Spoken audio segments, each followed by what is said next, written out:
Yo, what is good, everyone? Drizzy MMA here, and today I'm going to be going over what went down last night at UFC 330. It was a very good card.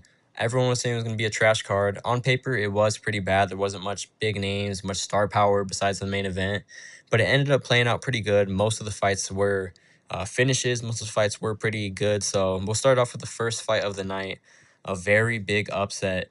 Jeremiah Wills submitted Mitabek Orobai. I don't think anybody saw this fight going the way it did. Uh, Orbai did win the first round or two. That's what I thought. At least I scored those rounds for him. But even in those rounds, he got rocked pretty bad on the feet before getting a takedown on Jeremiah Wells. He won those first two rounds based off of control. But Jeremiah Wells did rock him in round 1 and 2. And then going into the third round, he caught Orbai in a submission, in a guillotine when he was going for a takedown. And that was it. He was out cold. It was a very, very good finish. He got the hometown win. A very big upset. Everyone's parlays were cooked from this fight. Mine were too. So yeah, it kind of sucks. But Jeremiah Wells caught him in a real nice submission. Very good win. Very good fight to start off the card. After that, Neil Magny versus Ramiz Brahimaj. Neil Magny knocks out Ramiz Brahimaj in another kind of like an upset. I think he was an underdog going to the fight as well. And then that first round, Ramiz Brahimaj was controlling Neil Magny the entire time. Round 2, Neil Magny goes out there. I forgot what exactly he caught him with, but he hurt him, and then it was just a bunch of ground and pound, and that was it. Neil Magny, crafty vet. Yeah, I had him winning as well. I did have Orobai winning, so I'm 1-1 so far on here. But yeah, I had Neil Magny winning. I did get that one right. Knockout finish. Then Rafael Tobias versus Lucas Fernando. A very dominant performance from Lucas Fernando. The entire time, Rafael Tobias just had no answer for the striking, for the power of Lucas Fernando. He was tagging him the entire time, outstriking him. He ended up getting a round 3 finish. I think I did have this fight. I think I'm pretty sure I said round 3 Lucas Fernando, but I know I had Lucas Fernando winning either way. But pretty good fight overall. Very one-sided, but Lucas Fernando got the win. After that, Vicente Luque versus Tresean Gore. I did get this one wrong. Tresean Gore went out there and beat Vicente Luque, but Luque did put up a pretty good fight. He almost submitted Tresean Gore with the Darce choke. I think it was in round 2. It was very, very deep. It was very close, but Tresean Gore was able to get out. And yeah, it was a pretty good fight as well. Not the most exciting fight, but good one for Tresean Gore. I did have him losing, so I was pretty surprised, but you know, Vicente Luque is pretty 50-50 at this point in his career. It's kind of hard to predict his fights. Same with Tresean Gore as well. So hard fight to predict, but Tresean Gore ended up getting the win. After that, Dante Johnson versus Eric McConaughey. Dante Johnson goes out there swinging. I thought he was going to fight a lot more technical, a lot smarter after going to Extreme Couture, changing his camps, but he went out there, this fight, swinging. He did look a little bit better on the feet than he did in his last fight.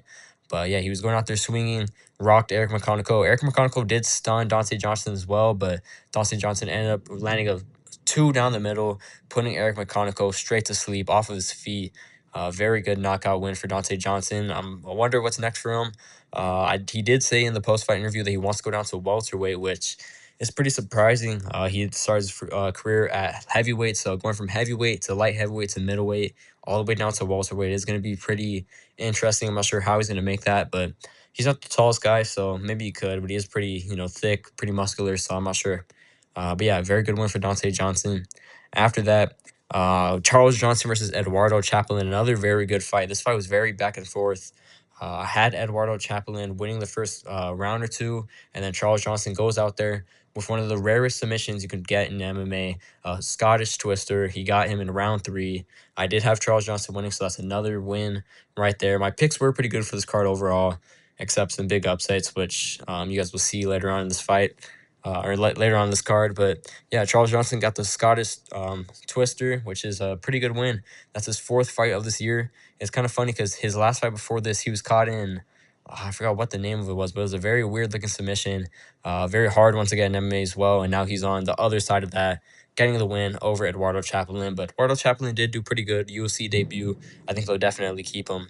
So yeah, very good fight. After that, Chidi and Jacare versus Joel Alvarez.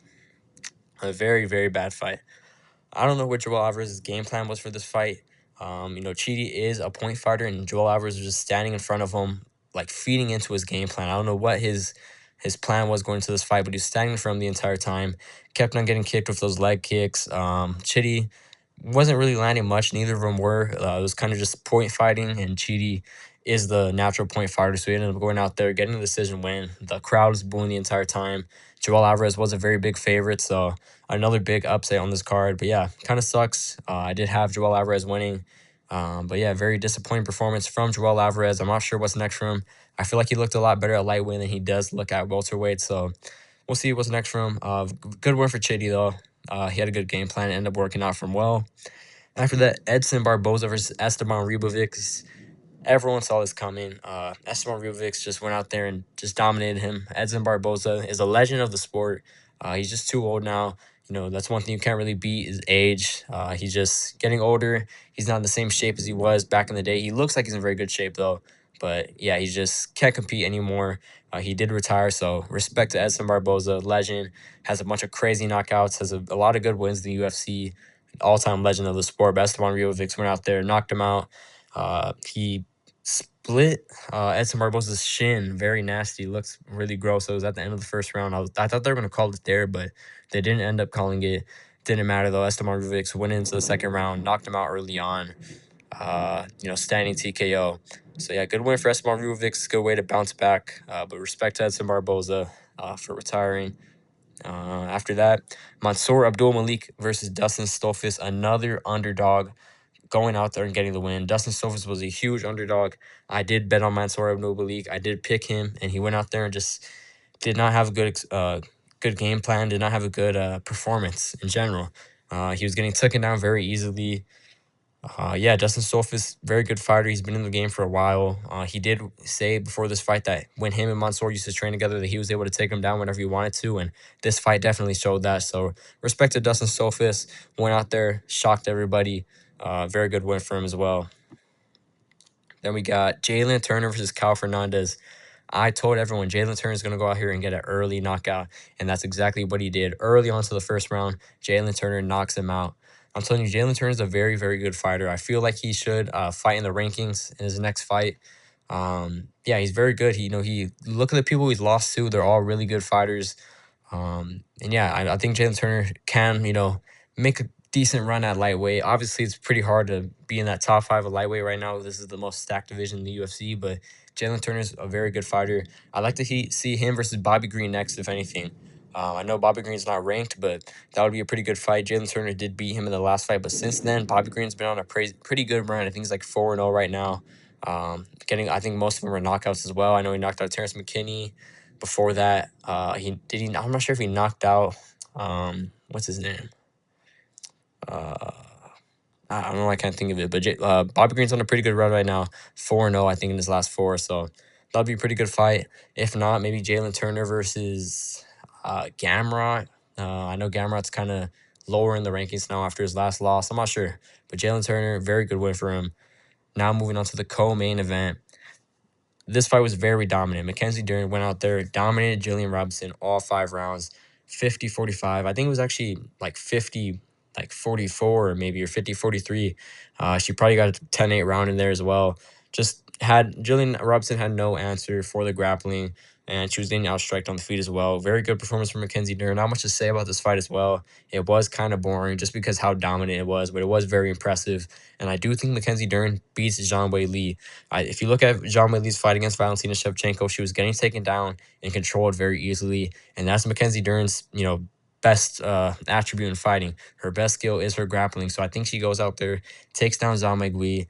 Oh my gosh, takes down Zhang Wei Li and gets the decision win. So very good win for Mackenzie Dern. Not the most exciting fight, but very dominant. And now the main event, Islam Makhachev goes out there and saves everyone from Ian Garry becoming champion. He goes out there, gets a unanimous decision win. Another pretty dominant fight, but Ian Garry did put up a pretty good fight. He landed a lot of damage in the clinch. That was, if you looked at Islam's face, it was very busted up. And it wasn't from Ian Garry just outstriking him. It was all those shots in the clinch that he was landing. Garry did have a pretty good game plan when it came to the grappling, but I'm not sure what he was thinking with the striking. He was going out there and just standing in front of Islam. I felt like if he was lighter on his feet, moving around, circling like he usually is, he probably could have beat Islam Makhachev. But he was going out there standing in front of him. I think in his mind, his way to win was countering Islam and knocking him out. But he should have went out there and fought like he usually did. I think he could have beat Islam, but Islam Makhachev just way too dominant. His grappling is very good.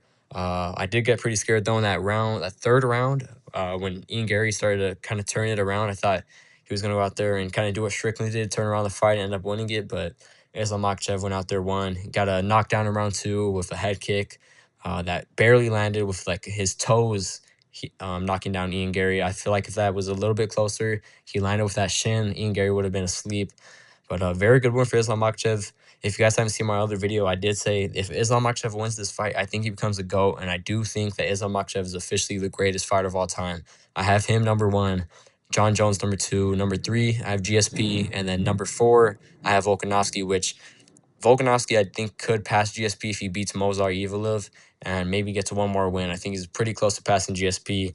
But yeah, Islam Makhachev, greatest fighter of all time. Another very good win. I'm not sure what's next for him. I know Prates wants that fight. I think they should do Prates versus Morales. In the meantime, I know Islam said he wants to make a quick turnaround, but he always says that. He never really does. So make Prates versus Morales in the meantime. Winner fights Islam. And I think that's a very good fight for Islam to retire on. Those are both very good guys that won 170 on very good win streaks. Both crazy knockout power. I think a win over them cements his legacy as the GOAT. I think he retires at the top. Let me know what you guys think in the comments down below. Let me know what you guys thought about the card.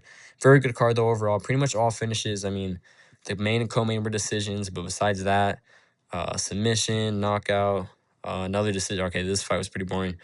Submission, knockout, decision, knockout, submission. Mostly finishes on this card.